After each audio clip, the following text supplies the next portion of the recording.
2 sub இன்ஸ்பெக்டர்கள் எடுத்த விபரீத முடிவால் போலீஸ் வட்டாரம் அதிர்ச்சியில் உறைந்து போனது. திருவள்ளூர் மாவட்டம் அம்மையார்குப்பம் கிராமத்தைச் சேர்ந்தவர் குமரன், வயது 59. இவர் ஆர்கேபேட்டை போலீஸ் நிலையத்தில் சிறப்பு SSI-ஆக பணியாற்றி வந்தார்.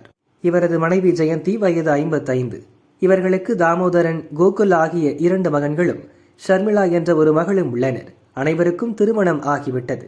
நேற்றிரவு பணி முடித்துவிட்டு குமரன் வீட்டுக்கு வந்துள்ளார். நள்ளிரவில் திடீரென எழுந்தவர் படுக்கை அறையில் மின்விசிறியில் தூக்கு போட்டு தற்கொலை செய்து கொண்டார். சடலத்தை கைப்பற்றி ஆர்கேபேட்டை போலீசார் விசாரணை நடத்தினர்.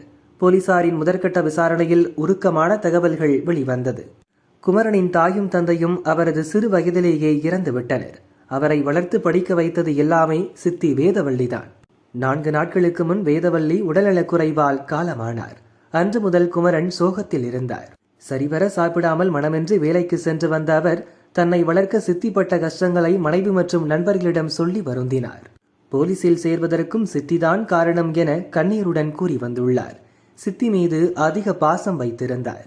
அவரது இறப்பை தாங்கிக் கொள்ள முடியாத குமரன் மன உளைச்சலில் இந்த விபரீத முடிவை எடுத்துள்ளார் என விசாரணையில் தெரிய வந்துள்ளது. குமரனின் மகன்கள் இருவரும் சென்னையில் காவலர்களாக பணிபுரிந்து வருகின்றனர் என்பது குறிப்பிடத்தக்கது.